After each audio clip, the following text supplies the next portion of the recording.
세상을 바꾸는 정치수다 팟캐스트 정치 알을 바꾼다 86번째 방송 시작하겠습니다. 오늘 방송은 85회에서 예고해드린 대로 정청래의 키워드 분석을 중심으로 진행하겠습니다. 자, 정청래의 키워드 분석 들어가 봅시다.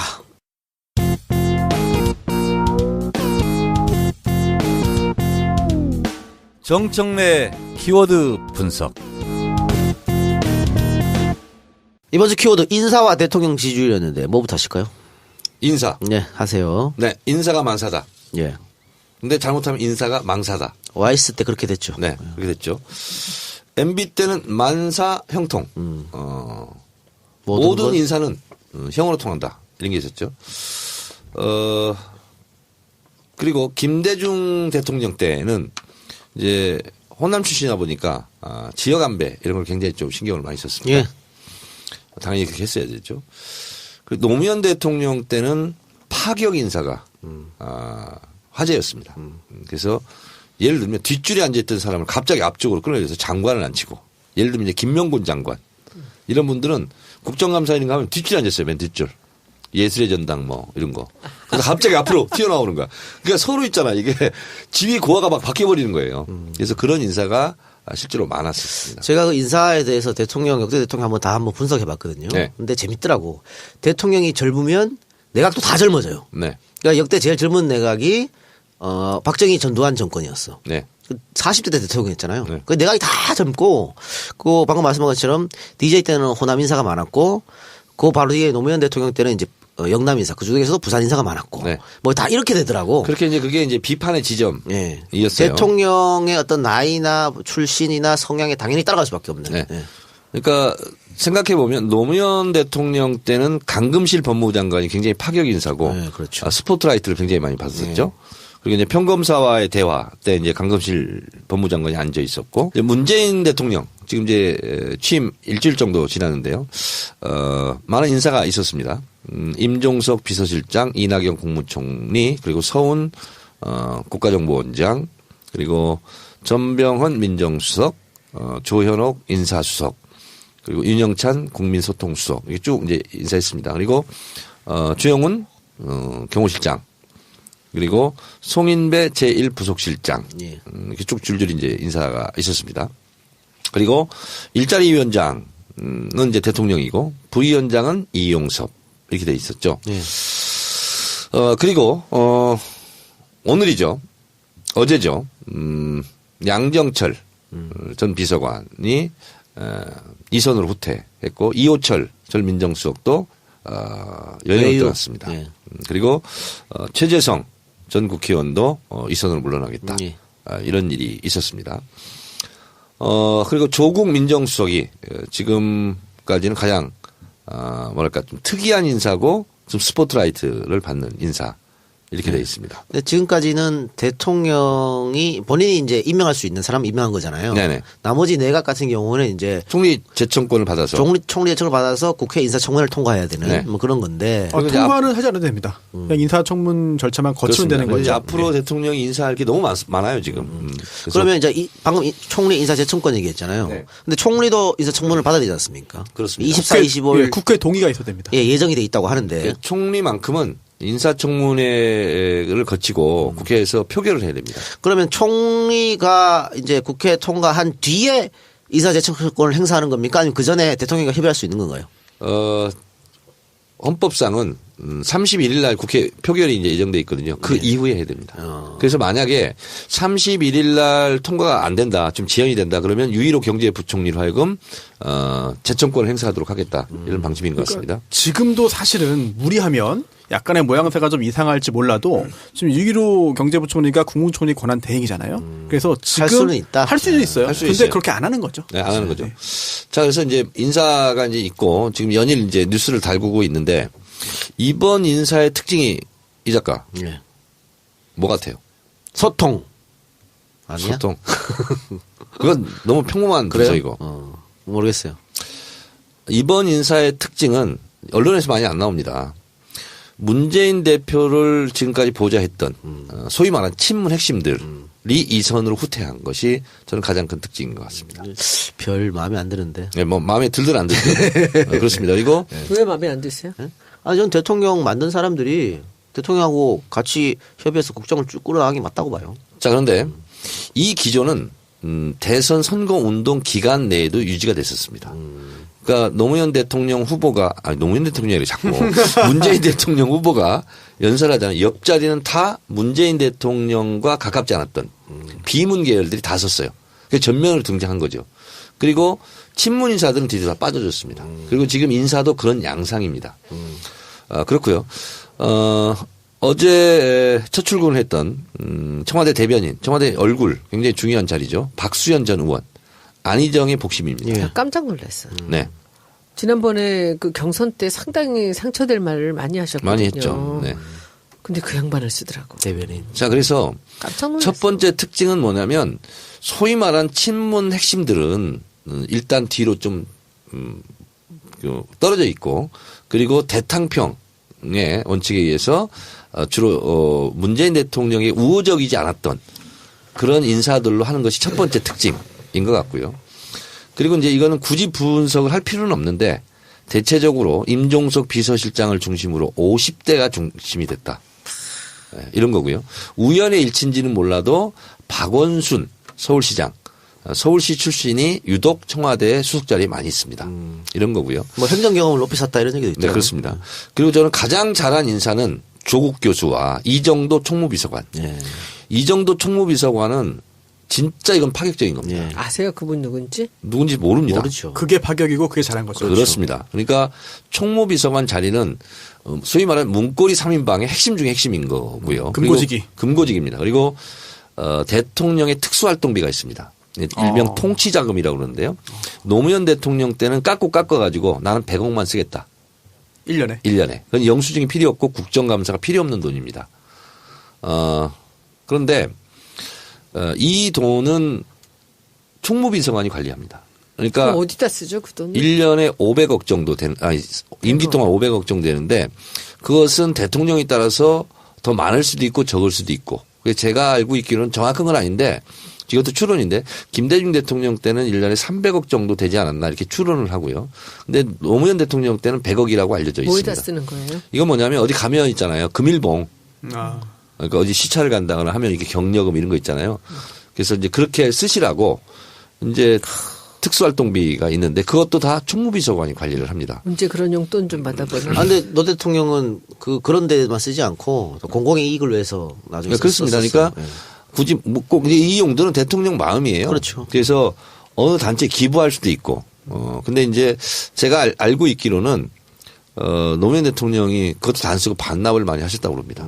그래서 진짜 바보 아니냐. 그냥 써도 되는데 이렇게 원칙을 지켰다고 그러고. 그러니까 그렇기 때문에 총무비서관은 최측근, 그 노무현 총수석이고. 대통령은 최도술 네, 이렇게 했었죠. 그 구속이 됐었죠. 네, 그리고 박근혜는 이재만. 네, 그렇습니다. 이렇게. 그래서 굉장히 이게 사고가 날 수 있고 굉장히 위험한 자리입니다. 그래서 문재인 대통령은 아예 그런 싹을 잘라버리자. 일면식도 없다고 그래서 그러더라고요.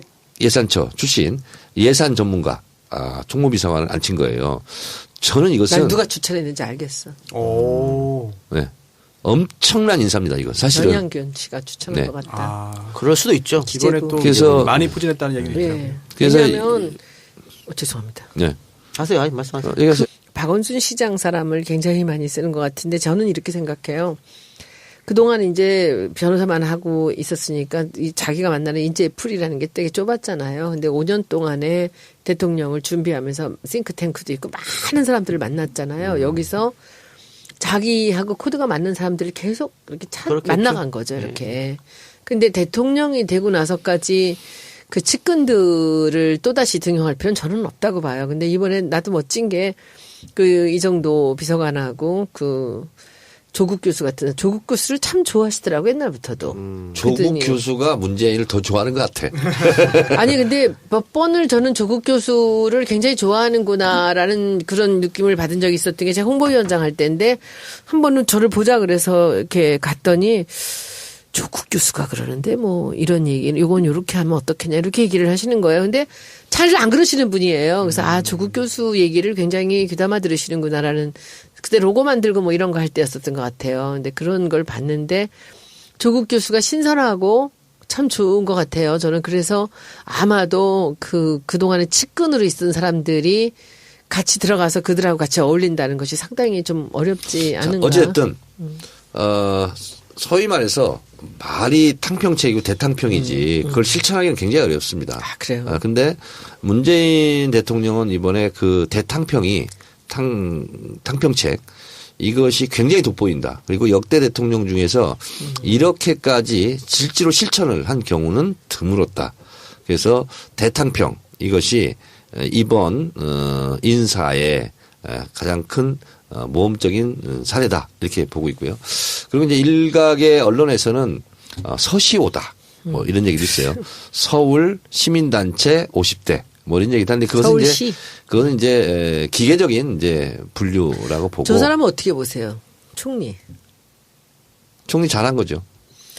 호남에서는 난립니다. 뭐가요? 그 사람 잘했다고? 이낙연 지사를 총리로 등용한 것에 대해서 너무 좋아해요. 아, 네. 국민의당이 직접적인 피해를 많이 볼 겁니다. 네, 제가 지난 주말에 이제 그 목포랑 순천이랑 갔는데 정말 너무 좋아해요. 거기 계신 분들이. 문 대통령이 진짜 우리 얘기를 들어주는구나. 우리가 잘 뽑았구나라는 얘기가 쫙 그래서 돌아요. 저는 이제 문재인 대통령의 여러 가지 성격을 추론해 보건데 자기랑 친하지 않아도 이 사람이 적임자다 하면 과감하게 쓰는 그래서 앞으로 기대하세요. 예측합니다 제가. 문재인 대통령을 그렇게 괴롭히고 못 살리고 했던 사람도 입각할 가능성이 나는 있다. 이렇게 봅니다. 그래서 그런 사사로운 감정에 의해서 인사하는 것은 아니다. 그래서 대체적으로 집권 초기에는 가장 주목받고 그리고 대통령 지지도에서 가장 영향을 받는 것이 사실은 인사입니다. 저는 인사를 많이 하겠죠. 장관 인선도 그러면 당평 쪽으로 갈 것 같습니까? 네, 그렇습니다. 나 진짜 너무 재미난 얘기 들었는데 오늘 그 공무원 무슨 연수원 같은 데서 그 정청래 의원한테 강의해달라고 컨택이 왔다며. 어디라고는 얘기하지 맙시다 우리. 아직 못 들었어요? 못 들었어요? 못 들었어요? 네. 거기 그 관공서에서 공무원들 교육을 하는데 뭐냐면 문재인의 통치 그 그거를 강의해달라고. 컨셉에 대한 거를 강의를 해달라고 요청이 왔대요. 그래서 김성희 부장한테 김성희 얘기는 지금 금기어야. 페북을 써가지고. 여기 쓰면 안 돼. 그래가지고 연락이 와서 제주도래요. 그래서 뭐 모든 경비 다 되고 그리고 그래서 100만 원 이하만 하지 마라. 100만 원. 근데 너무 놀래가지고 그 공무원 무슨 연수원에서 그래서 세상이 참 바뀌었군요. 바뀌었네. 그랬더니 그쪽 사람들도 막 웃더래. 그러니까 그걸 지금 상황에서 정청래 전 의원 같이 그 얘기를 잘할 사람이 누가 있겠냐고. 그래서 그렇습니다. 그래서 이제 저는 제가 이제 행간을 읽으려고 많이 노력하고 그리고 이제 언론에 보도되지 않는 거 그리고 이제 문재인 대통령의 표정 이런 거 보면 저 때 심정이 어떻겠다 이런 거 알잖아요. 근데 갑자기 대통령형 얼굴로 바뀌었어. 똑같은 얼굴인데 후보 때하고 대통령이 됐을 때하고 얼굴이 달라졌고요. 표정이 딱 두 개가 있거든요. 자신감 이런 게 있고 여유. 그래서 두 개가 얼굴에 딱 쓰여 있어요. 그래서 저는 이제 그 대통령 되고 나서는 못 만났잖아요. 그래서 난 대통령 되고 나서 한번 만나보고 싶어. 왜냐면 너무 좋을 것 같아. 예전에 맨날 공격받고 막 힘들고 이럴 때만 우리 봤잖아요. 그래서 지금은 여유 있고 당당하게 대통령으로서 그 모습이 굉장히 보기 좋습니다. 그 우리 TBS 대선 방송 같이 했잖아요. 네. 근데 의원님 가시고 나서 저런 게 있었어. 코너 중에 그 각기 한 명씩한테 본인이 만약에 추천할 수 있는 권한이 있으면 추천해라 장관을. 대본에 그래서 굉장히 고민되더라고 누구를 할까 그래서. 내가 문체부였거든. 그래서 소장은 너무 딱 떠오르는데 방송에서 그 얘기하면 너무 속볼 같아가지고 도종환으로 바꿨어요. 도종환 의원이 했으면 좋겠어요. 지금 이렇게. 하십시오, 지금. 지금 하십시오. 그때 했다고 그렇게. 아니 저기 도정환 의원님이 굉장히 중요한 역할을 이번에 하셨습니다. 블랙리스트는 그분 아니었으면 안 됐어요. 그래서 저는 지금 저한테 누가 묻는다면 저는 뭐 1초도 생각 안 하고 도정환 의원님이 문체부 장관 가야 된다고 생각합니다. 왜냐하면 정리를 좀 해야 돼요. 그들한테 자신감도 좀 줘야 되고 블랙리스트 관련되는 거 우리 지금 블랙리스트가 여기서 나오지 않았다면요. 김기춘도 못 잡아놓고 조윤선도 그대로 있고요. 근데 결정적인 단서를 못 잡았습니다. 근데 그것을 해서 문체부가 전체가 들고 일어나서 모든 사람들이 안에 내부 고발이 나왔던 게 블랙리스트거든요. 그러니까 저는 뭐 어떻게 보든지 도정환 의원이 저는 문체부 초기 다른 일을 장관 통화할 가는 일이 게 있었어요. 맞다고 도정환 생각합니다. 의원하고. 네. 그래가지고 전화 꺼놓고 자요, 켜놓고 자요. 그래서 저 꺼놓고 자요. 왜 꺼놓고 자요? 잘 때 시끄럽잖아요. 그래 꺼놓고 잔대. 관심이 없군요. 네, 관심이 없어. 그게 아니지. 이미 벌써 다 결론이 났을 수 있어. 저는 오늘 의총회에 갔을 때 옆에 가서 장관님. 아, 그랬어요? 네. 막 죽으려고 그래, 약올라. 근데 저는 뭐, 그 사람이 제일 저는 뭐, 적임자라고 생각을 합니다. 5월 18일 목요일에 그 서울 환경영화제 개막식이 있는데 여기에 그 블랙리스트 영화인 초대하는 이벤트가 있어요. 어머나. 예, 블랙리스트 어워드 이벤트가 어머. 있어가지고 여기에서 그 세 개 부분의 어떤 시상을 한다고 합니다. 그래가지고 많은 그런 그 소외됐던 전 정권에서 핍박받았던 영화인들이 많이 참석할 거라고 하는데 누구 올지는 잘 모르겠습니다. 우리도 재미로 한번 해보죠. 손수호 변호사 한 네. 명만 딱 추천할 수 있으면. 뭘요? 재미로 아까 장관. 얘기했잖아. 아, 문체부에 장관이요? 도정환 이렇게. 장관. 재미로 하는 건데 고민하지 마. 그냥 고민. 해. 저는 그 콘텐츠 진흥원장의 이도경 작가님. 장관 콘텐츠 아니잖아. 잘 만들지 그래. 아, 그냥 저 다시 할래. 예, 하세요. 저는 문체부 장관이 지금 그 블랙리스트 때문에 충분히 그 도정환 의원님이 1순위로 가치가 있다고 생각하지만 평창올림픽 있잖아요. 그래서 저는 안민석 의원이 일기 장관 했으면 좋겠다 안민석 생각을 의원? 했어요. 네. 그리고 그 다음에 도정환 의원이랑 이렇게 돌아가면서 하면 되지 본인은 않을까. 언제? 나는 말기에 할게. 말기에. 자, 이게- 청문회 하셔야 돼요. 자, 여러분 오해하지 청문회 마시고. 나는 걱정이 없어. 예, 오해하지 마시고. 저는 재미로 하는 거니까 정의연 나가세요. 예. 저는 어느 자리든 저는 정세현 전 장관 있잖아요. 거기를 중용했으면 좋겠다. 전 통일부 장관? 예. 장관 한 번 했는데 또 해요? 아니 그러니까 저는 사실은 제가 쭉 관료들도 많이 만나고 장관들도 많이 알고 지내잖아요. 근데 김대중 대통령에게 임동원이 있었다면 네네네네. 문재인에게 정세현이 있다. 난 이렇게 됐으면 좋겠어요. 그래서 그분은 뭐 총리를 하든 다시 또 통일부 장관 하든 뭘 하든 간에 한번 보실까요? 제가 대선 기간 동안 서당회에서 그분을 모시고 아, 외교, 그랬어요? 국제적 외교 관계, 남북 관계를 제가 대담 형식으로 아, 그분하고 그랬구나. 1시간 넘게 했었거든요. 이분이 너무 해박하고 경험이 너무 축적돼 있어요. 그러죠. 그래서 균형 감각이 있는 데다가 젊은 사람들의 감각까지 있어요. 팟캐스트도 너무 잘해. 이분이 굉장히 유머스럽고. 그래서 저는 정세현 장관 같은 분이 뭐랄까 문재인 정부의 중심축 역할을 좀 했으면 좋겠다. 임동원 장관은 그 통일부 장관 하고 나서 비서실장도 하지 않았나요? 김대중 정권 때? 국정원장도 하고요. 국정원장도 그렇죠. 여러 가지 했었죠. 그 스펜서 킴이라는 사람을 아세요? 만났어요?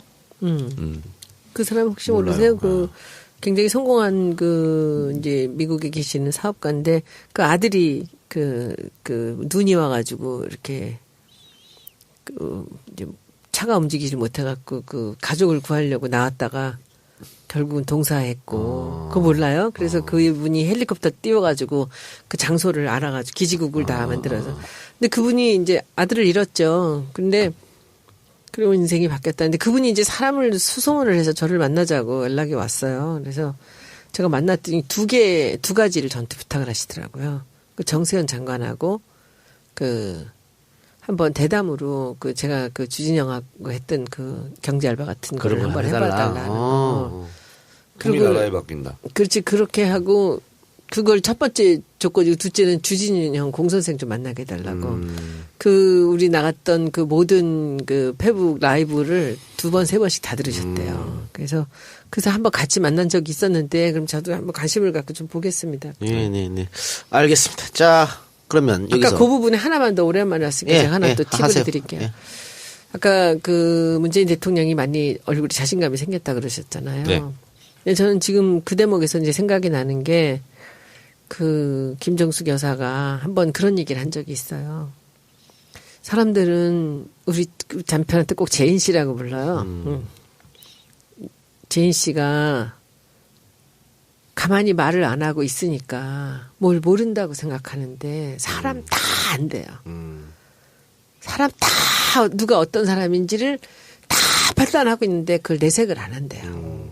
되게 무서운 사람이라고 그러면서 자기가 오래 살아봤지만 그것을 이 사람은 좋고 나쁘고 OX를 치지 않고 그냥 다 두고 본대요. 그냥. 근데 사람들이 그걸 너무 모른다고 딱 이렇게 얘기를 하더라고요. 나 있잖아. 이 방송에서 부적절한 편집하세요.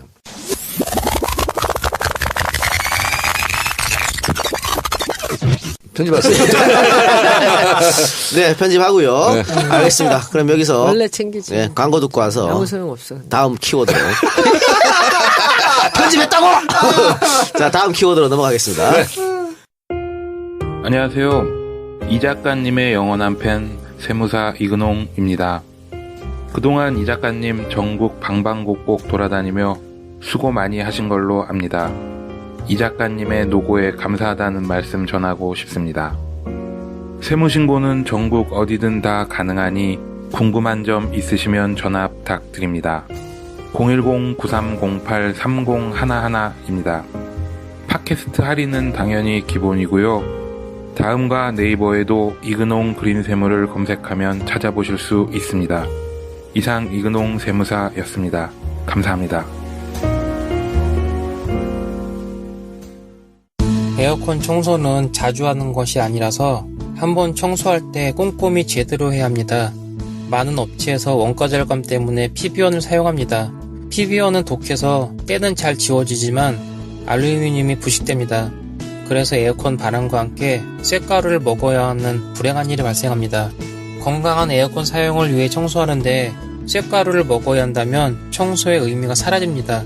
굿모닝 홈케어는 PB원보다 약 70배 이상 더 비싼 세정제를 사용합니다. 청취자 여러분의 건강은 소중하니까요. 그리고 세균과 곰팡이도 확실히 잡아드립니다.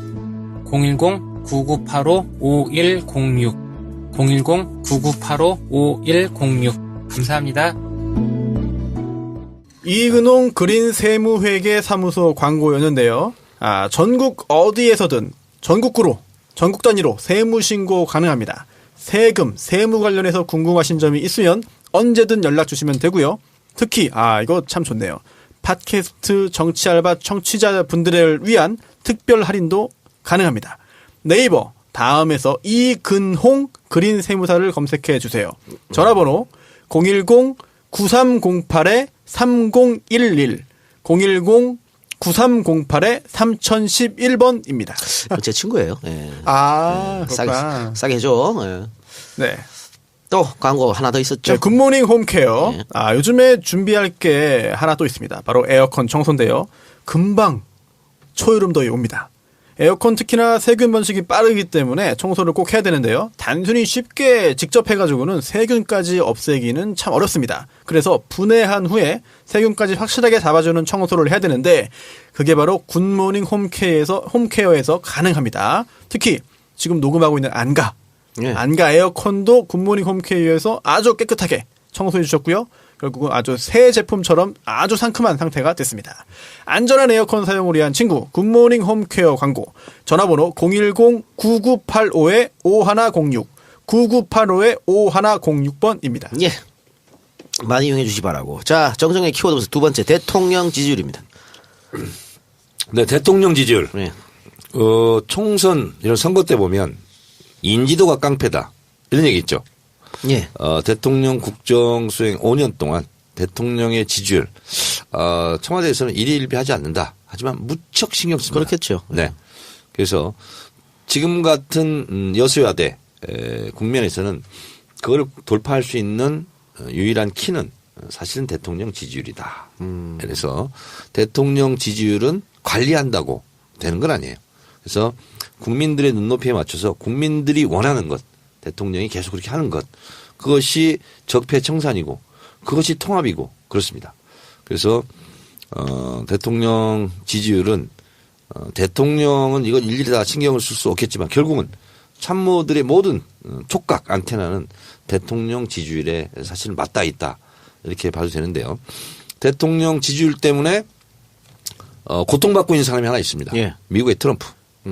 역대 최저 41%를 기록하고 있답니다. 그러니까 지금 또 37까지 갔습니다. 7까지 갔습니다. 네. 네. 그래서 오바마 대통령은 퇴임 때 50%가 넘었어요. 상당히 비교되는 그런 지지율입니다. 앞서 어제도 얘기했지만 문재인 대통령의 취임 초 지지율은 역대 최고를 기록했던 김영삼 대통령의 86%를 넘을 가능성도 있습니다. 근데 이것이 저는 좀 걱정이 앞서는 것이 최장직 교수의 민주화 이후의 민주주의라는 책에 보면 너무나 기대가 크면 실망이 크죠. 그래서 실망과 열망의 사이클이 반복되고 있다. 이것이 87년 이후에 30년 동안의 한국의 정치 상황이라고 볼 수 있는데 문재인 대통령은 이 실망과 열망의 사이클 곡선을 과연 바꿀 수 있을 것인가 이런 것도 저한테는 개인적으로 관심 사항입니다. 네, 리얼미터에서 조사했던 문재인 대통령 국정수행 전망 좀 구체적으로 살펴보면요. 네. 매우 잘할 것이 41.6, 대체로 잘할 것 33.2 이렇게 해서 잘할 것이라는 응답이 74.8 네. 그리고 별로 못할 것 9.7, 매우 못할 것 6.3 이렇게 해서 지금 16% 이렇게 나와 있습니다. 예.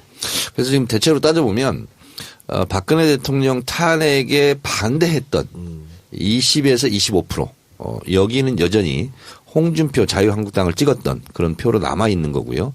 그리고 대통령 지지율에서도 그게 좀 나타나거든요. 그러니까 호남 같은 경우는 거의 90%에 육박하고 있고요. 그리고 60대 같은 경우는 좀 낮습니다. 근데 거기도 역시 이제 과반을 넘기는 넘었는데. 근데 어쨌든 많은 사람들이 그 문재인 대통령에 대한 기대감을 수치로 표현해 준 거라고 볼 수 있습니다. TK에서도 이제 한겨레 신문 여론조사 잘할 것이다. 전망치에서는 86.9, 87에 가깝고요. TK에서도 74%는 잘할 것이다. 이게 이제 마치 뭐하고 같냐면 대통령 당선 가능성처럼 잘할 것이다. 이게 직접 지지율은 아니에요. 근데 이 수치가 상당히 높다는 것은 그만큼 이제 기대와 희망을 이제 표현한다고 볼 수 있죠. 그래서 저는 모르긴 몰라도 다음 주쯤에 보면 지지율은 80%를 넘을 것이다. 근데 대통령 지지율이 상승하다 보니까 민주당 지지율도 더불어서 상승하고 있습니다. 올라갑니다. 그래서 지금 50%에 거의 육박하고 있고요. 그리고 이제 리얼미터 조사에 의하면 정의당이 국민의당을 누르고 9.6%로 3등을 했어요. 그렇습니다. 그래서 정의당은 민주노동당 전신 민주노동당 창당 이래 가장 지금 활황기를 맞고 있죠. 바른정당은 꼴찌로 내려앉았고요. 네. 국민의당이 3위에서 4위로 처진 건 그 탄핵될 때는 2등까지 올라왔었는데 네. 이렇게 처진 것은 국민의당 앞날이 밝지만은 않다는 것을 그대로 수치로 나타내는 것 같은데요. 네. 근데 좀 다른 얘기인데 저는 대통령 출마 선언을 5년 전에 하는 사람 처음 봤습니다. 재수할 수 있지 뭐. 네. 그래서 확실히 뭘 모르는구나 안철수. 그래서 지금은 표정 관리하고 있어야 될 때거든요. 근데 나 대통령 또 할 거야. 이런 것은 대통령 또 할 거가 아니고 또 나갈 거야 지금. 또 나갈 거야. 대통령 안 해봤어요 그 사람. 네. 그러면서 뭐까지 얘기했냐면 난 참 기가 막히더라고. 결선 투표자가 도입되고 내가 과반수가 될 거야. 이야 정말 있잖아. 토론 때 참 그 모습 그대로예요. 근데 그 토론 때 그거 이제 한번 돌려서 봤거든요. 진짜 웃기더라고. 그 문 후보가 너무 어이없어 하면서 무슨 말씀이죠? 아직도 무슨 말씀인지 모르겠는데요 하니까 계속 한 거야. 반복해서. 아 진짜. 컨벤션 효과로 쌓아 올린 걸 그거 한 방으로 다 주저앉혀 버렸죠. 네. 굉장히 컸어요 안철수는 그때 지지율은. 그래서 그래서 왜 그런 얘기가 나왔을까? 뭘 모르니까 그런 제가 거고. 그때 그 채널A 방송에 매주 2번 나가는 게 있는데 그때 김영환 전 의원이 그 나왔어요. 그래가지고 왜 그랬지? 직접 질문하고 답하는 순서가 있었는데 제가 물어봤어요. 도대체 이해가 안 가는 부분인데 그게 도대체 그 다 회의를 해가지고 그렇게 하기로 작정을 하고 한 거냐? 아니면 안철수 당시 후보가 하려고 했는데 말렸는데 못 말린 거냐? 아니면 갑자기 돌발적으로 한 거냐라고 했더니 굉장히 난감해하더라고요. 그래서 정말 뭐 대충 얼버무리고 말았어요. 돌발적으로 한 거죠. 네, 제가 볼 때는 자기가 한 거구만. 그러니까 예, 작정하고 그게- 돌발이 예, 아니라 작정하고. 다들 뭐 합의해가지고 이렇게 한번 합시다라고 한 거는 적어도 아닌 것 같아요. 그렇죠. 본인의 의지였던 것 같아요. 그게. 예. 그 정치 DNA가 없어서 그런 거야. 참 대단 최고의 이 넘버 원 에피소드야 이번 대선에서 그거는. 본인이 억울했나 봐. 안 보고 얘기하겠습니다. 안 보고. 네. 안 보고 얘기하겠습니다. 그래 알겠습니다. 그래서 어쨌든 네. 저는 마무리해 주세요. 지지율이 높긴 한데 그 자체가 굉장히 좀 부담스럽다. 네. 앞으로 문재인을 잘 지켜주자. 네. 저는요, 그 지지율을 보면서 참 어이없다고 생각을 한 게, 우리는 문 후보를 알잖아요. 그러니까 대통령이 돼서 이 사람이 잘할 거라는 걸 모두가 다 알고 있었는데, 그 빨갱이라고 하면서 이 문재인이라는 사람이 거짓말을 하는 빨갱이라는 얘기들로 이 메모리 돼가지고, 전혀 문재인이 이렇게 일을 잘할 거라는 생각을 아무 기대도 하지 않았던 이 사람들이 하루 이틀 만에 마음이 바뀐 거예요. 참 어이없지 않아요? 우리가 그러니까 홍보고 뭐고 잘못한 거야. 문재인이라는 사람이 어떤 사람인지를 우리가 조금 더 리얼하게 좀 보여줬으면 이렇게까지 어렵지 않게 갔을 텐데. 그러니까 지금 뭐 동네 사람들 모두가 다 그러는 거죠. 이런 사람인지 몰랐어. 하는 거 보니까 괜찮은 것 같아. 지금 이게 지지율로 가는 거예요. 또 각 방송사에서 경쟁적으로 만들었던 각 종편들의 그 다큐멘터리, 문재인 다큐멘터리도 좀 큰 효과가 있었습니다. 근데 요새 사람들이 종편이 너무 재밌대요. 종편 정말 재밌어요. 종편이 이렇게 재밌는지 몰랐대요. 근데 지금 손소 변호사 말처럼 진짜 그 빨갱이 프레임에서 가장 고통받은 사람이 김대중 대통령이거든요. 네. 근데 97년에 김대중 대통령 당선되자마자 다큐멘터리 또 나왔어. 그런 식으로, 이번 식으로. 뭐 인동초라 인동초 그러고 나왔죠. 뭐 예. 별. 그때 사람들이 또, 오! 이랬다니까. 그래요. 그때랑 나는 비슷하게 지금 돼요. 관심 없어 몰랐어. 네. 아, 어린 나이인데 어떻게 알았어 그런 걸. DJ 워낙 좋아하잖아요. 아 그래가지고 지금은 JTBC는 들보고 이 종편들이 너무 재밌대요 사람들이. JTBC도 종편이에요. 아, 근데 그 젊은 친구들이 그러더라고. 아, 이래서 어른들이 종편을 TV조선을 그렇죠. 보는구나. 이렇게. 네. 보면 빠집니다. 보면 빠지더라. 그래요. 아 진짜. 야 그거 좋다. 그 광고로도 보면 맞아요. 빠집니다. 쏙 빠집니다. 쏙 알겠습니다. 빠져요. 키워드 분석 여기서 마치고요. 아까 그 앞에서 이제 인사 얘기를 오늘 키워드로 뽑아왔지 않습니까? 정 네. 의원이. 그런데 그 전병헌 전 의원이 정무수석이 됐는데 네. 정무수석은 도대체 어떤 일을 하느냐. 뭐 홍보수석 같으면 딱 오잖아요, 감이. 근데 정무수석은 어떤 일을 하는지 좀 궁금해요. 정치 업무. 네, 그리고요. 주로 국회를 상대로 야당, 여당 이렇게 청와대, 정부를 연결하는 가교. 그런 역할을 합니다. 그러니까 대통령이 일일이 전화할 수 없고 대통령의 뜻을 일일이 다 어떻게 할 수가 없잖아요. 그래서 대통령의 뜻을 받들어서 국회를 상대로 전달하고 소통 창구죠. 네. 궁금한 게 있습니다. MB 정권 때 특임 장관이 있었잖아요. 네. 이재호 장관이 있었잖아요. 네. 이 특임 장관도 그런 정무수석하고 좀 비슷한 일을 하는 그런 겁니까? 거예요. 무임수 장관. 옛날에는 무임수 장관이었죠. 무임수 장관. 네. 우리는 그리고 이제 없어졌는데 그 MB 같은 경우에는 이재원이 떨어졌잖아, 선거에서. 네. 한 자리 준 거야, 그냥. 그냥 그런 거고요. 주호영 지금 바른정당 원내대표가 정무장관 했었죠. 그래서 정무장관설이 또 나와요. 지금 문재인 정부에서. 그러면 정무수석이 이제 정무장관을 보통 가게 되는 그런 건데 박근혜 때는 정무수석이 누구였냐? 조윤선, 김재원, 그렇죠. 네, 현기환 뭐 이런 분들이 이제 정무수석을 했었죠. 현기환 2명이나 갔네, 조윤선. 그렇습니다. 현기환은 왜 갔는지 알아요? 박근혜 대통령이 보냈어요. 갑자기 그 LCT? 국정농사 LCT 엄정수사. 그래서 바로 엄정수사 네, 가지고 맞아요. 바로 예. 들어갔어요. 팀킬. 네. 그리고 지금 더불어민주당에서 새원 원내대표가 선출됐어요?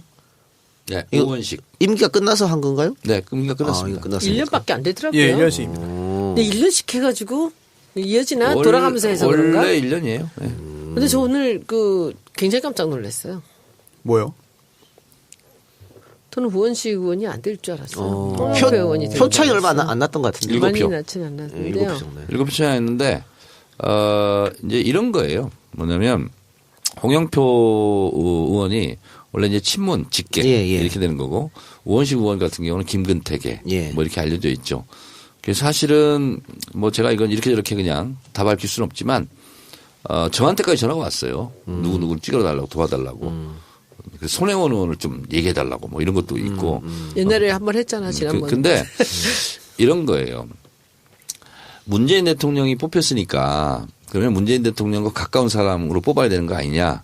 그러면 이제 홍영표 의원이 뽑혔어야 되는 거예요. 근데 이 정치판은 특히 손혜원 의원 잘 아셔야 될 게 뭐냐면 선거 때 제일 안 먹힌 게 뭔지 아세요? 문재인 대통령과 친하다? 그럼 문재인 대통령이 막 사진 찍어가지고 팜플렛을 만들면 문재인을 좋아하는 사람이 다 찍을 줄 알아요.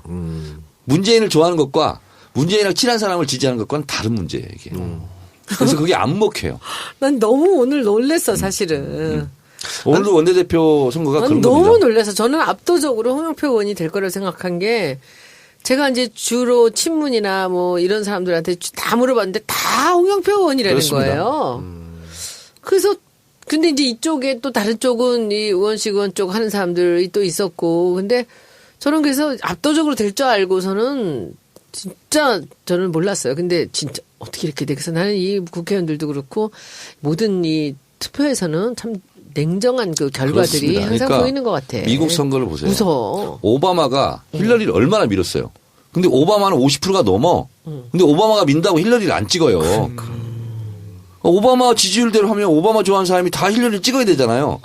그래서 이상해요. 1차 관계와 2차 관계는 다 다르고 그래서 특히 선거에 나간 사람들이 객관적으로 자기 오류에 빠지는 게 있어요. 제일 옛날부터 제가 선거는 20대부터 이렇게 선거 기획사도 제가 다녀보고 카피라이트 해봤잖아요. 다 빠지는 게 지금은 이제 그렇지는 않아요. 제일 먼저 따지는 게 뭔지 알아요? 지역구에 가서 호남 유권자 비율이 몇 %지? 그리고 자기가 충청도 출신이야. 그럼 충청도 비율 출신 몇 %지? 그러면 55%가 나오잖아요. 그러면 55% 득표하는 줄 알아요. 그 천만의 말씀이지. 천만의 말씀이지. 그러니까 이런 게 굉장히 좀 오류다. 이런 거고 그 대체적으로 보면 그래서 누구 이름을 팔고 이러는 거는 DJ 때 있잖아요. 호남에서는 먹혔어요 그게. DJ한테 공천받으면 무조건 됐으니까. 그것이 끝이었어요. 그 이후로는 그런 게 없습니다. 그래. 그런데 뭐 저는 어떻게 당선을 시켰어요?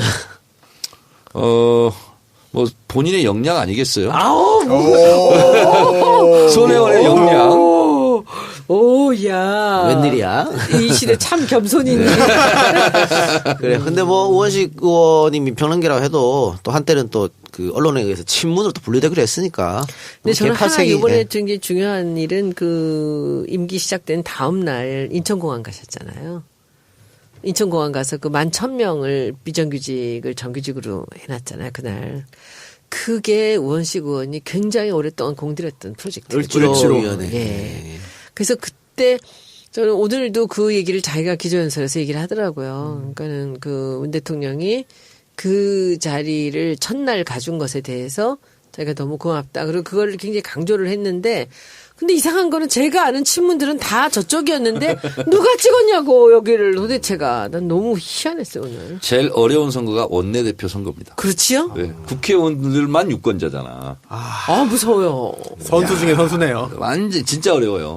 아, 근데 이제 뭐 더불어민주당에서 뭐 주류 비주류 뭐 지문 반문 할 필요가 없잖아요. 예. 이제는 뭐 대통령 중심으로 똘똘 뭉칠 그래요. 뭐 예. 그런 모습이 좀 보이지 않나요? 네네. 아니요. 자, 근데 예. 문재인 대통령이 19일 날 각 당 원내대표를 청와대로 초청했죠. 굉장히 잘하시는 거예요. 아, 지금 당대표 가지고. 국민의당이 김동철 의원이 새 원내대표. 네. 예, 그래요. 그러면은 지금 다른 당 얘기 한번 해볼까요? 자유당 같은 경우에는 지금 홍준표 전 후보는 미국으로 떠난 상태인데 초선 의원 중심으로 홍준표 당권 잡는 데 대해서 추대해야 된다 이런 얘기도 나오고 있고 또 친박은 그럼 가만히 있을까? 또 친박과의 싸움이 예정돼 있을 것 같은데 어떻게 보세요? 자유한국당은 홍준표 중심으로 안 가면 안 돼요. 제가 봤을 때는 그렇습니다. 그러니까 이미 홍준표가 장악을 다 한 거라고 봐야 돼요. 친박이 그래요? 그리고 자유한국당 입장으로 보면 홍준표는 메시아죠. 근데 최대 어떻게 25% 가까이 이뤘습니까? 최대 주주인 친박에서 가만히 있을까요? 그건 여의도 공식이죠. 네. 경선 2위가 김진태 의원이죠. 김진태 의원 출마했으면 25% 안 나옵니까? 안 나오죠. 아 그래요? 23% 나오겠죠. 알겠습니다. 또 국민의당하고 바른정당 합당 이야기가 솔솔 나오고 있어요. 어떻게 보십니까? 합당 즉시 곧 망하리라. 그건 뭐 할 수 없는 거예요. 근데 지금 국민의당 같은 경우에도 지지율이 계속 떨어지고 있고 또 호남에서 이번에 전패를 해버렸고 우리 당으로 들어오겠죠. 그러니까 제가 하는 말씀이 그런 건데 국민의당 위기잖아요. 바른정당도 지금 어떻게 보면 자, 소멸 위기야. 국민의당에서 네. 바른정당과 뭐 합당해야 되는 거 아니냐 어떻게 하냐는 것은 진짜 쓰리 쿠션이에요. 아이 더불어민주당 우리 이렇게 할 건데 어떡할 몸값 거야? 어떻게 할 올리기? 거야? 쓰리 쿠션이라니까. 근데 지금 보세요. 지방선거 지금 1년 안 남았는데 지금 이 지지율 갖고 내년에 선거 어떻게 치러요? 지방선거 잘못되면 다 무너지는 건데 바른정당과 손 남는 순간에 더 폭망해요. 국민의당. 그래서 모든 기반이 거기 있는데. 딱 그 얘기한 순간 아유 너무 속 보인다. 나는 그렇게 생각했어요. 그렇지. 그럼 민주당 입장에서는 이 국민의당하고 아예 합당을 하는 게 유리한가요? 향후 어떤 선거에서? 근데 그 아까 우리 공수처 얘기도 하고 막 이렇게 했었잖아요. 그런 거 다 머릿속에가 있어야 되는 거거든. 대통령의 아무리 의지가 있어도 국회에서 법률 통과 안 해주면 어떻게 할 거야? 근데 이게 합당이 아니더라도 뭐 단순 정책 연대라든지 뭐 아니, 그러니까 연합공천 등등은 이제 있잖아요. 그게 이제 제가 안에서 보면은 이제 이번 선거 치르면서 이제 우리 민주당이 너무 의연하게 치렀잖아요. 총선에서도 우리가 3당이 되면은 다 우리가 떨어질 거라고 생각했는데 그때도 이겼잖아요. 이번에 우리가 압승을 했잖아. 근데 이제 국민의당에서 보면은 사실 난감하죠. 난감한데 이제 지방선거는 있고 이제 이렇게 바라보면은 지금 어디 우리하고 아니면은 할 수가 없어요. 지금 상황이. 그러니까 몸값을 올리는데 그렇다고 지금 우리 당이 뭐 지금 의원수가 모자란다고 해서 거기 구걸하고 그럴 상황은 아니잖아요. 그러니까 이제 여기서 이 원내 대표들의 이제 그 고난도의 기술이 필요한 거죠. 네, 자존심 상하지 않고. 그럴 수 가난한 있는. 집일수록 자존심이 셉니다. 아. 네. 자존심을 살려줘야 됩니다. 근데 그러면 호남 지역에 지금 민주당 그 당협위원장들 지역위원장. 많이 있잖아요. 예. 예. 있잖아요. 그래서 복잡한 문제예요. 네, 그게 제일 제가 큰 이번에 문제죠. 16번을 제가 호남을 내려갔거든요. 이번 선거하면서. 탄탄하게 닫아져 놨어요. 정말 잘해놨어요. 아, 그래요. 예. 그러니까 이제는 보세요. 우리 관악에서도 지금 서울도 관악이 지금 지역위원장 우리 당 없는데 거기서 다 이겼잖아요. 압도적으로. 호남 엄청납니다. 지금 조직이. 목포도 우리가 압도적으로 이겼어요. 압도적으로 이겼어요. 네, 맞습니다. 순천 67% 1등. 지금 그 조직이 말도 못하게 탄탄해요. 그러니까 이 조직을 다시 저쪽에서 이걸 흐트러뜨리기가 상당히 어렵습니다. 여건이 된 데다가. 그러니까 저 사람들이 지금 뭐 안철수나 이런 분들이야 뭐 다 말도 안 되는 얘기라고 반대를 하겠지만 지금 호남에 기반을 두고 있는 지금 김성식 의원 빼놓고 모두가 다 호남인데 저 사람들이 지금 결정을 해야 되죠. 저는 지금 성주 참외를 먹고 있는 중입니다. 안 돼. 그 먹으면 싫어해요. 거기 들어가요.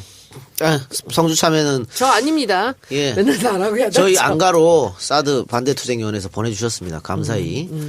잘 권수변 먹겠고요. 읽으세요. 예. 제가 할까요? 예. 메시지도 제가 보내줬습니다. 읽을게, 제가 아, 예. 읽을게. 사드 가고 평화 와라. 그동안 수고하셨습니다. 경북 성주 도완영님께서 너무 싱싱하고 맛있는 성주 참외를 보내주셨습니다. 감사합니다. 네. 그래서 열심히 효과음을 내기 위해서 제가 지금 일부러 참외를 먹고 있습니다. 그래요. 입에다 모는 채로 얘기하지 말랬지. 뒤로 빠지시고요. 좀 드시고 계세요. 예. 자, 어쨌든 정기 개편은 조만간에 어쨌든 뭐 결론으로 이루어질지 안 이루어질지 모르지만 시도는 분명히 있을 거라고 보고요. 우리는 조금 국민과 더불어민주당. 예, 조금 지켜보도록 하겠습니다. 국민의당과 더불어민주당이 합했을 저런 거 때. 안 되나? 역 3당 합당. 그래서 자유한국당을 고사시키는 거지. 어때요? 그렇게 고사시킬 만한 가치나 있나? 근데 이 민심의 바다는 배를 띄우기도 하고 그리고 또 엎기도 하거든요. 그래서 숫자 가지고 하는 노름이 있잖아요. 정치공학은 절대 적용하면 안 됩니다. 알겠습니다. 자, 광고 듣고 오겠습니다. 미 항공우주국 나사에서 우주인들의 비상식량으로 쓴다는 남미 최고의 완전식품 마카 플러스 한국에서 가장 비싸고 귀한 식품이라는 산삼 플러스 여기까지는 알아. 마카 산삼 말하는 거 아니야? 더 있어? 거기에 한국인이 좋아하는 녹용까지 녹용의 효능은 일단 검색해봐. 일단 이 세 가지를 모두 넣은 제품이 나온 거니까 마카 산삼 녹용. 대박. 좋은 건 다 있네. 그렇지. 031-323-2559 영한네이처 yhnatuRE.com. 이런 회사는 상줘야 돼. 네, EJ에서 오랫동안 광고했던 마카 산삼, 영한네이처, 남미 페루의 산삼이라고 불리는 마카하고 우리나라 진짜 산삼, 그리고 녹용까지 들어간 거기에다가 몸에 좋은 13가지 원료까지 하나로 만든 마카 산삼 녹용입니다. 여러분, 마카 산삼 녹용 많이 사랑해 주시고 기존 마카 산삼보다 업그레이드된 제품이라고 하니까 여러분들 많이 사랑해 주십시오. 그리고 마카 산삼 녹용 유사 제품이 많다고 하니까 꼭 영한네이처를 검색하시기 바랍니다. 검색창에 영한네이처 혹은 031-323-2559 323-2559 5월 가정의 날인데 뭐 스승님이나 부모님 많은 선물 하시기 바랍니다. 마카 산삼 많이 사랑해 주세요. 자, 광고 얘기 거기까지 하고요. 오늘 오후에 청와대가 6월 말에 워싱턴에서 한미 정상회담을 개최하기로 합의했다. 이렇게 발표했습니다. 5월 10일 날 취임하자마자 거의 한 달 만에 바로 아주 굉장히 빠르게 한미 정상회담이 6월 열리게 돼 10일? 있어요. 6월 말. 6월 말인데 야, 이렇게 빨리 그동안 그럼 준비를 이것도 했는가라고 싶을 정도 생각이 드는데. 이거는 뭐 사실 할 수는 없었고요. 예. 이제 취임 이후에 이제 급속하게 전광석화처럼 이루어진 일인데 제가 대한민국을 중심으로 벌어지는 4강 위기에 대해서 잠깐 또 브리핑을 제가 하도록 하겠습니다. 트럼프 미국 대통령은 남북 대화를 반대하지 않는다. 다만 특정한 상황에 오기까지는 좀 자제해 줬으면 좋겠다. 이래서 남북 대화를 반대하지 않는다는 메시지 하나 하고 그러나 핵 문제에 대해서는 좀 신중하게 접근해라. 이렇게 메시지를 했고요. 그리고 시진핑 주석은 굉장히 우호적으로 지금 메시지를 내고 있습니다. 5월 10일까지 1대1로 국제정상 포럼에 초청장을 우리는 받지 못했어요. 그런데 문재인 대통령과 시진핑 주석의 전화통화 이후에 급진전돼서 곧바로 초청장이 날라왔고 박병석 의원이 단장으로 갔는데 시진핑이 직접 만나줬습니다. 이것은 굉장히 이례적인 일이고 우호의 메시지입니다. 그리고 자리 배치도 국가원수급 바로 뒤로 그리고 장관급 바로 위로 이렇게 올려서 격상시켜서 했고요. 그리고 장제츠 외무 담당 국무위원도 실제로 만났고 그래서 시진핑 주석과 박병석 의원의 만남에서는 레디컬한 사드 문제는 나오지 않았답니다. 그리고 노무현 대통령의 국정 철학 이런 것을 내가 좋아한다. 이런 메시지를 했어요. 그래서 같이 잘해보자는 입장에서 안 좋은 얘기는 하지 않은 것이죠. 그리고 문재인 대통령이 첫 시험대였던 북한 탄도미사일 5월 14일 발사에 대해서는 아주 모범적으로 이렇게 대처해야 된다 하는 것처럼 전광석화처럼 이것도 잘 대처했고요. 발사한 지 41분 만에 대통령에게 보고됐고 곧바로 1시간 반 만에 국가안전보장회의 상임위원회가 열렸고 그리고 박근혜 정부 장관들이 다 나왔습니다. 그래서 첫 번째 이순진 합참의장의 화상 보고가 있었고 그다음에 한민국 국방부 장관의 보고 외교부 장관 통일부 장관 다 보고가 있고 그리고 거기서 대응 방안을 논의한 후에 바로 규탄 성명을 냈습니다. 그리고 문재인 대통령이 이런 메시지를 냈어요. 우리가 대화를 해야 되지만 이런 식으로 하면 안 된다. 그리고 북한의 태도가 변화해야 된다. 이렇게 도발에는 단호한 대응을 하겠다. 이렇게 메시지를 낸 것은 매우 잘 낸 거입니다.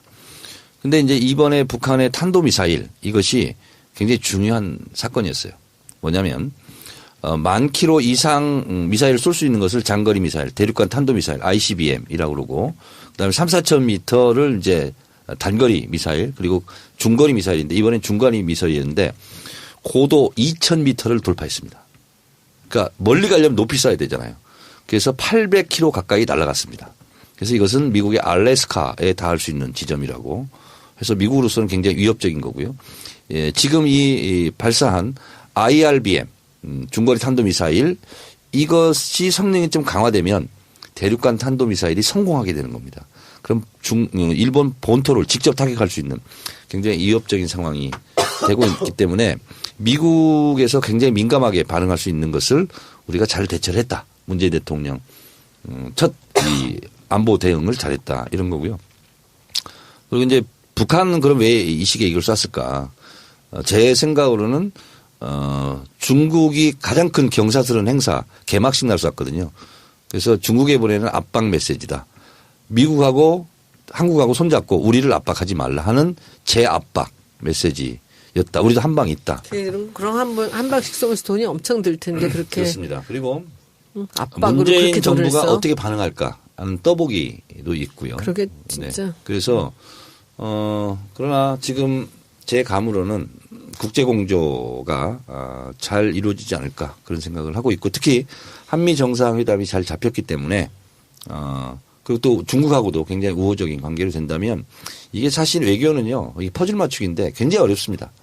근데 한 발 한 발 이렇게 조심스럽게 잘 내딛다 보면 외교 불안 이런 부분을 국민들에게 많이 불식시키지 않을까 그렇게 예측합니다. 네. 이제 거의 끝날 때 됐어요? 예, 끝날 때 됐습니다. 그럼 질문해도 돼요? 하세요. 정청래 전 의원한테 오래간만에 우리 뵈가지고 그죠? MBN에서는 수금이 됐어요? 되고 있어요. 그러면 100만 원 내기 한 거 주셔야겠어요. 풍모 어지? 양고기? 양고기. 네. 아니 캐시를 받아서 내가 안희정 지사하고 반띵하기를. 그건 선거법 위반입니다. 선거 때 북핵을 해결할 수 있으면 북한에도 먼저 갈 수 있다. 요 말을 앞에 자르고 북한 먼저 갈 수 있다. 이걸 엄청 공격했잖아요. 네네. 그런데 뭐 미국 먼저 가는구만 뭐. 그러니까. 그러니까 예. 그리고 한마디만 더 하고 이제 마치게 됐으니까 지금 그 정청래 의원이 북한 핵 문제도 얘기했고 트럼프하고 만나서 외교 문제도 언급했습니다. 이만큼 외교 안보 라인이 굉장히 중요합니다. 네. 그런데 아직 인사가 안 되고 있거든요. 이거는 그만큼 중요하기 때문에 신중에 신중을 가하는 그런 거예요. 여러 가지 인사 중에서 저는 서훈 국정원장은 저는 뭐 거의 100% 확신했어요. 아, 서훈 국정원장을 시킬 거다. 왜냐하면 문재인 대통령이 실제로 북한 문제에 대해서 굉장히 그 믿음직한 신뢰를 갖고 있는 분이 이제 서훈. 실제로 일을 많이 했고요. 정상회담 때 다 배석했고요. 네, 네. 그렇습니다. 그리고 이제 통일부 장관, 외교부 장관 이렇게 되는데 문재인 대통령의 국정 철학을 잘 이해할 사람으로 이미 내정이 됐을 거다. 저는 이렇게 생각을 하고 있고요. 뭐 외교 안보 수석 이런 분 경제도 지금 정하지 않았어요. 정하지 않았으니까. 네. 뭐 내정은 다 됐을 거라고 봅니다. 저는 아직 정하지 않았다는 거는 거기 여러 가지 그 변수가 좀 있다는 얘기 아닐까요? 의견이 분분하든지 아직 결정을 이게 이제 못했다든지. 비서실, 정책실, 안보실, 경호실 뭐 이렇게 있지 않습니까? 그래서 이제 경호실, 비서실은 됐고 그다음에 안보실과 이제 그 하나 남았잖아요. 정책실. 근데 이제 정책실은 주로 이제 경제통으로 하는 거고 안보실은 주로 이제 외교 통일 안보 국방 뭐 이쪽에서 하는 건데 뭐 잘하시겠죠. 알겠습니다. 자, 그럼 오늘 방송 여기서 마치고요. 손 의원님 오랜만에 정식으로 복귀했는데요. 복귀 소감 한마디 하고 마치겠습니다. 조심스러워가지고 이제 뭐 말 한 번 하겠나. 내가 다 자른다니까 이제. 아니야. 자르고 뭐고 그런 것보다도 하여튼 여러분들 오랫동안 제가 자리 비워서 죄송하고요. 네. 이제 그래도 제가 안 나올 수는 없다고 생각을 했습니다. 뭐 제가 나와서 여러분들한 그 목소리 들려드리면서 제가 잘하는 게 그 제가 잘못한 것에 대한 보답이지 그렇다고 피하고 그러고 싶지는 않고요. 그래서 하여튼 여러분들한테 조금 더 뜨겁고 그 리얼한 그런 소식들 전해드리도록 노력을 하겠습니다. 예. 자, 이것으로 오늘 방송 마치고요. 저희는 87회 방송에서 찾아뵙겠습니다. 청취해 주신 여러분 대단히 감사하고 세 분 고생하셨습니다. 네, 감사합니다. 고맙습니다. 이양균 씨가 추천한 네. 것 같다. 그럴 수도 있죠. 이번에 또 그래서 많이 포진했다는 얘기를 예. 있더라고요. 그래서 왜냐하면 죄송합니다. 네. 하세요. 아니, 말씀하세요. 그래서 박원순 시장 사람을 굉장히 많이 쓰는 것 같은데 저는 이렇게 생각해요. 그동안 이제 변호사만 하고 있었으니까 이 자기가 만나는 인재 풀이라는 게 되게 좁았잖아요. 근데 5년 동안에 대통령을 준비하면서 싱크탱크도 있고 많은 사람들을 만났잖아요. 여기서 자기하고 코드가 맞는 사람들을 계속 이렇게 만나간 거죠. 이렇게.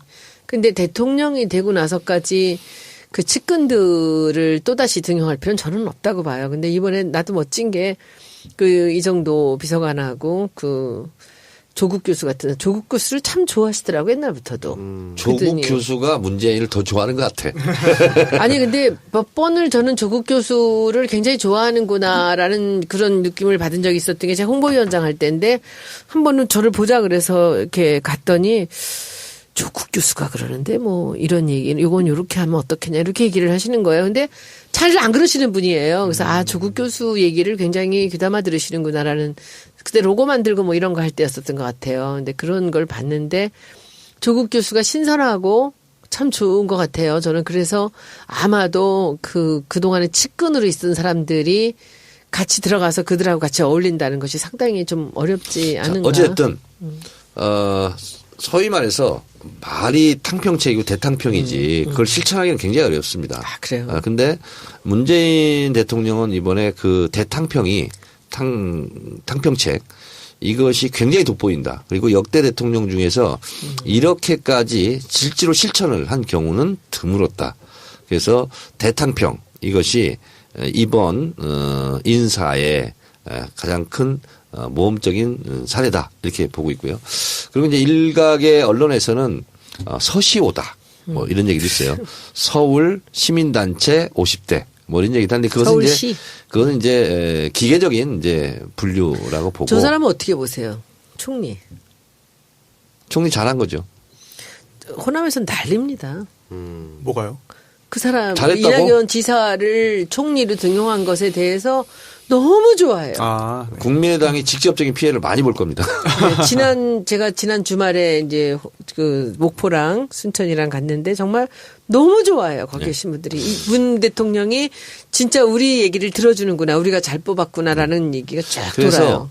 저는 이제 문재인 대통령의 여러 가지 성격을 추론해 보건데 자기랑 친하지 않아도 이 사람이 적임자다 하면 과감하게 쓰는 그래서 앞으로 기대하세요. 예측합니다 제가. 문재인 대통령을 그렇게 괴롭히고 못 살리고 했던 사람도 입각할 가능성이 나는 있다. 이렇게 봅니다. 그래서 그런 사사로운 감정에 의해서 인사하는 것은 아니다. 그래서 대체적으로 집권 초기에는 가장 주목받고 그리고 대통령 지지도에서 가장 영향을 받는 것이 사실은 인사입니다.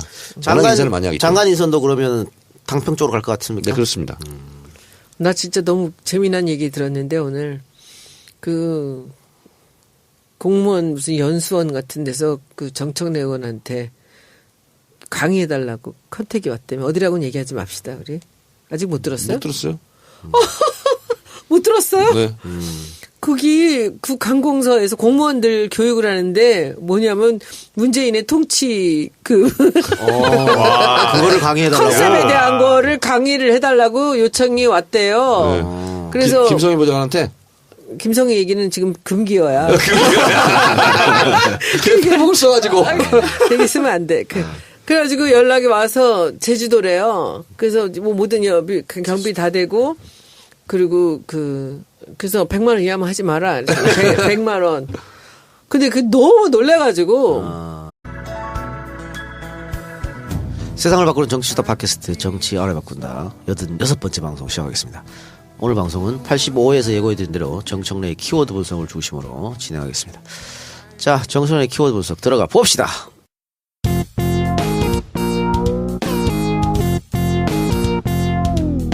정청래 키워드 분석. 이번 주 키워드 인사와 대통령 지지율이었는데 뭐부터 하실까요? 인사. 네, 하세요. 네, 인사가 만사다. 예. 근데 잘못하면 인사가 망사다. 와이스 때 그렇게 됐죠. 네, 그렇게 됐죠. MB 때는 만사 형통. 모든 인사는 형으로 통한다. 이런 게 있었죠.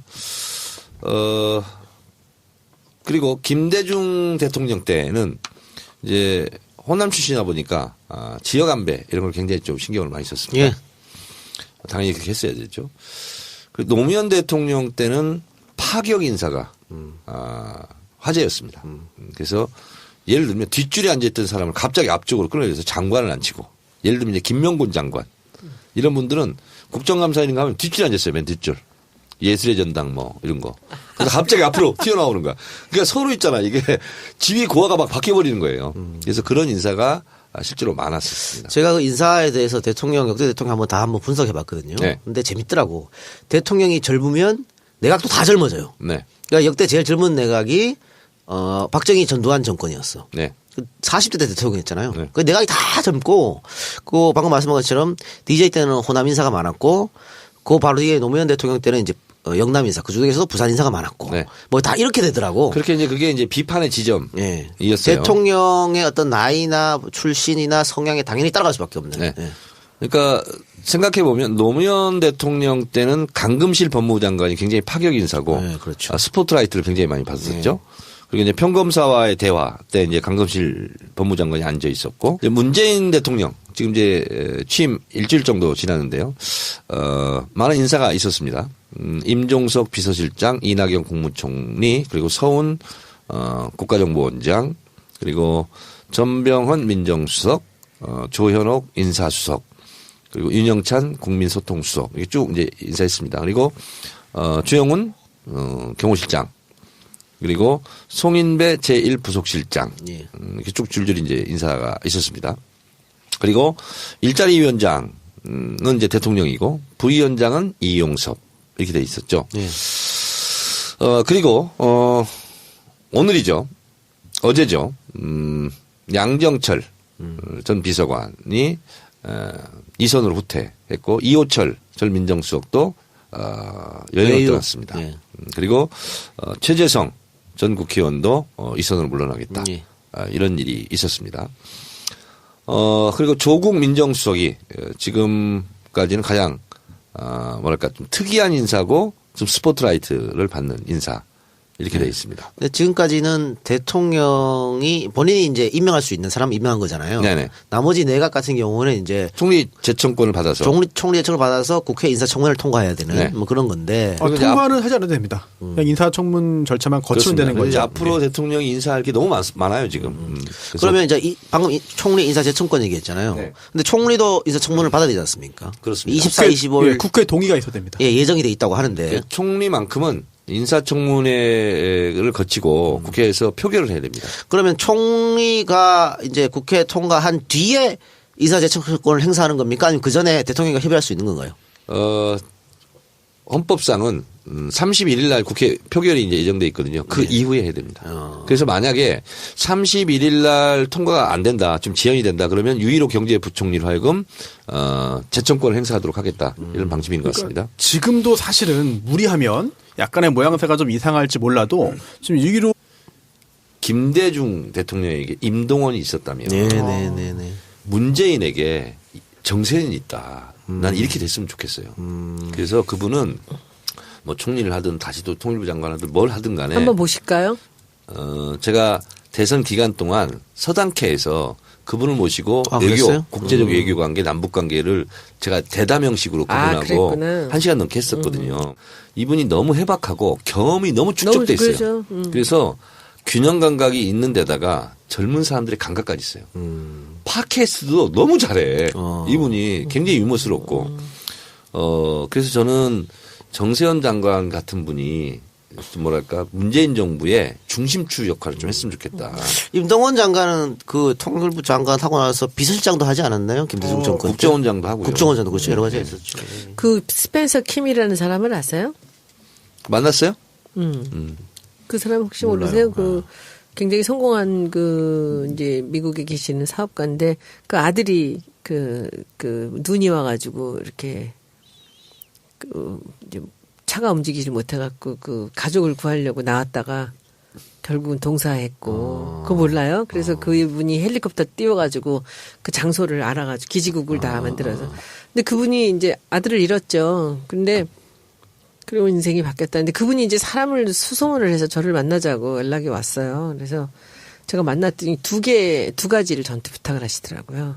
그 정세현 장관하고 그 한번 대담으로 그 제가 그 주진영하고 했던 그 경제 알바 같은 거를 한번 해봐달라. 국민 나라에 바뀐다. 그렇지 그렇게 하고 그걸 첫 번째 조건이고 둘째는 주진영 공선생 좀 만나게 해달라고. 그 우리 나갔던 그 모든 그 페북 라이브를 2번, 3번씩 다 들으셨대요. 그래서 한번 같이 만난 적이 있었는데 그럼 저도 한번 관심을 갖고 좀 보겠습니다. 네네네. 알겠습니다. 자 그러면 아까 여기서 그 부분에 하나만 더 오랜만에 왔으니까 제가 하나 또 팁을 하세요. 드릴게요. 예. 아까 그 문재인 대통령이 많이 얼굴에 자신감이 생겼다 그러셨잖아요. 네. 근데 저는 지금 그 대목에서 이제 생각이 나는 게 그 김정숙 여사가 한번 그런 얘기를 한 적이 있어요.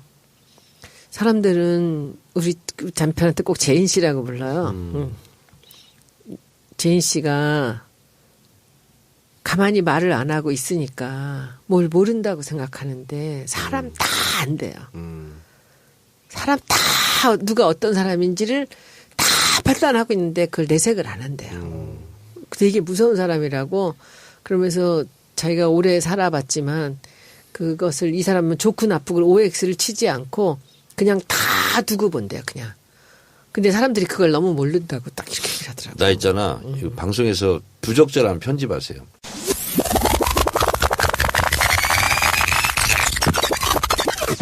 편집하세요.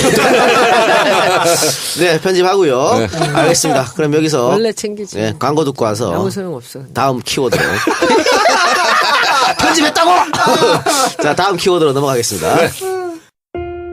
안녕하세요. 이 작가님의 영원한 팬 세무사 이근홍입니다. 그동안 이 작가님 전국 방방곡곡 돌아다니며 수고 많이 하신 걸로 압니다.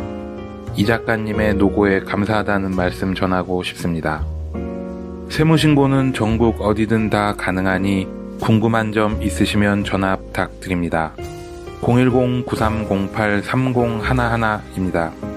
팟캐스트 할인은 당연히 기본이고요. 다음과 네이버에도 이근홍 그린세무를 검색하면 찾아보실 수 있습니다. 이상 이근홍 세무사였습니다. 감사합니다. 에어컨 청소는 자주 하는 것이 아니라서 한번 청소할 때 꼼꼼히 제대로 해야 합니다. 많은 업체에서 원가 절감 때문에 PB원을 사용합니다. PB원은 또 경제부총리가 국무총리 권한 대행이잖아요. 그래서 지금 할 수는 있다. 할 수는 있어요. 할 수 근데 있어요. 그렇게 안 하는 거죠. 네, 안 하는 거죠. 자, 그래서 이제 인사가 이제 있고 지금 연일 이제 뉴스를 달구고 있는데 이번 인사의 특징이 이 작가 예. 뭐 같아요? 소통. 아니야? 소통. 그건 너무 평범한 그래요? 분석이고. 모르겠어요. 이번 인사의 특징은 언론에서 많이 안 나옵니다. 문재인 대표를 지금까지 보좌했던 소위 말하는 친문 핵심들이 이선으로 후퇴한 것이 저는 가장 큰 특징인 것 같습니다. 별 마음에 안 드는데. 네, 뭐 마음에 들든 안 들든 그렇습니다. 그리고 왜 마음에 안 드세요? 전 대통령 만든 사람들이 대통령하고 같이 협의해서 국정을 쭉 끌어나가기 맞다고 봐요. 자, 그런데 이 기조는 대선 선거 운동 기간 내에도 유지가 됐었습니다. 그러니까 노무현 대통령 후보가 노무현 대통령이 자꾸 문재인 대통령 후보가 연설하잖아요. 옆자리는 다 문재인 대통령과 가깝지 않았던 비문 계열들이 다 섰어요. 그래서 전면으로 등장한 거죠. 그리고 친문 인사들은 뒤로 다 빠져줬습니다. 그리고 지금 인사도 그런 양상입니다. 그렇고요. 어제 첫 출근을 했던 청와대 대변인, 청와대 얼굴 굉장히 중요한 자리죠. 박수현 전 의원. 안희정의 복심입니다. 예. 깜짝 놀랐어요. 네. 지난번에 그 경선 때 상당히 상처될 말을 많이 하셨거든요. 많이 했죠. 네. 근데 그 양반을 쓰더라고. 대변인. 자, 그래서 깜짝 놀랐어요. 첫 번째 특징은 뭐냐면 소위 말한 친문 핵심들은 일단 뒤로 좀 떨어져 있고 그리고 대탕평의 원칙에 의해서 주로 문재인 대통령이 우호적이지 않았던 그런 인사들로 하는 것이 첫 번째 특징인 것 같고요. 그리고 이제 이거는 굳이 분석을 할 필요는 없는데 대체적으로 임종석 비서실장을 중심으로 50대가 중심이 됐다. 네, 이런 거고요. 우연의 일치인지는 몰라도 박원순 서울시장, 서울시 출신이 유독 청와대 수석 자리에 많이 있습니다. 이런 거고요. 뭐 행정 경험을 높이 샀다 이런 얘기도 있죠. 네, 그렇습니다. 그리고 저는 가장 잘한 인사는 조국 교수와 이정도 총무비서관. 예.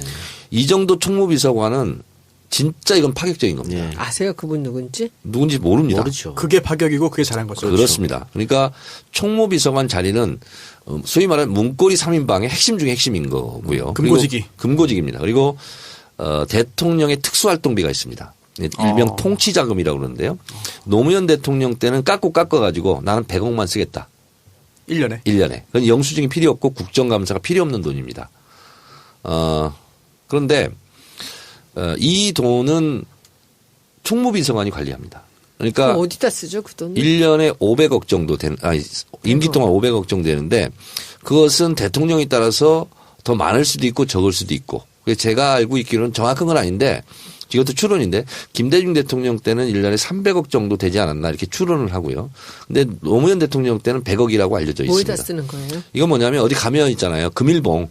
그러니까 어디 시차를 간다거나 하면 이렇게 격려금 이런 거 있잖아요.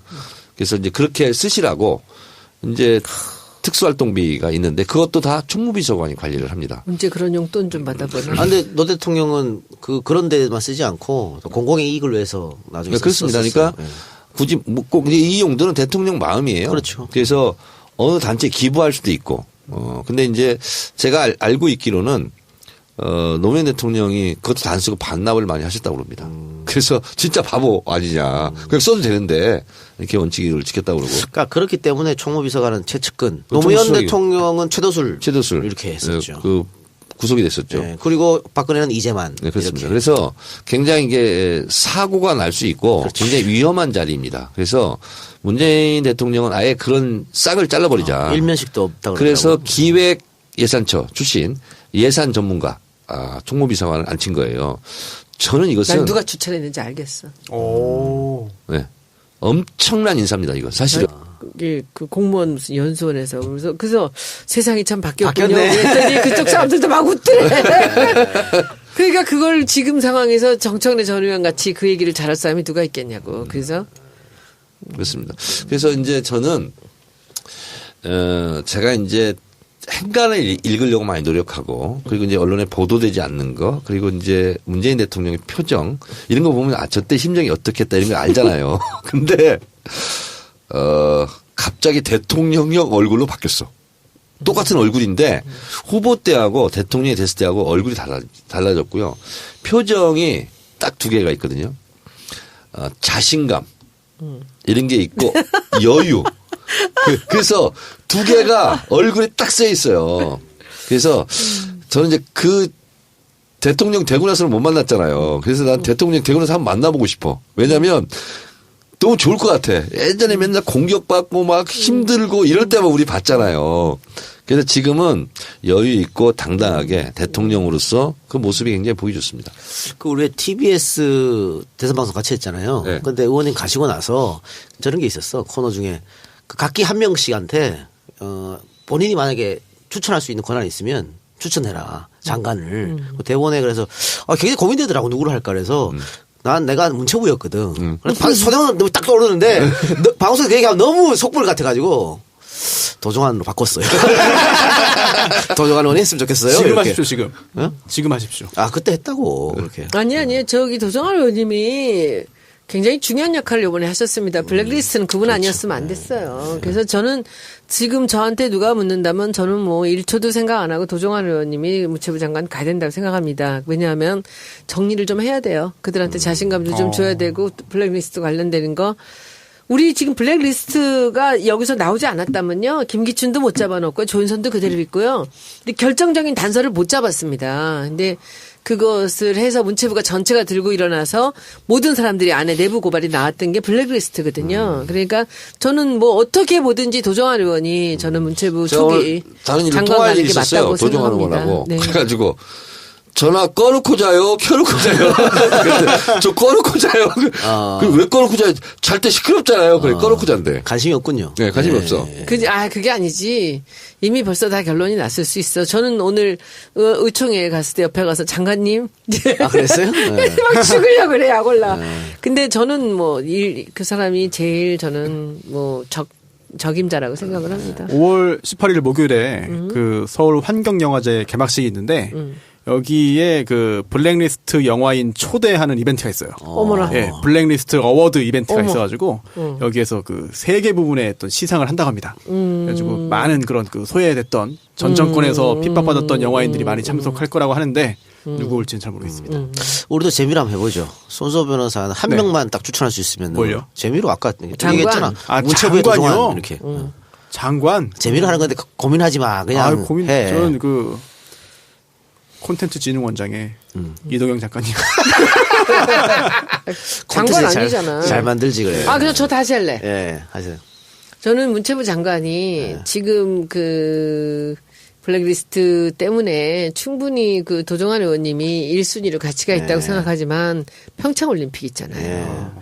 그래서 저는 안민석 의원이 1기 장관 했으면 좋겠다 생각을 했어요. 네. 그리고 그 다음에 도정환 의원이랑 이렇게 돌아가면서 하면 되지 본인은 않을까. 언제? 나는 말기에 할게.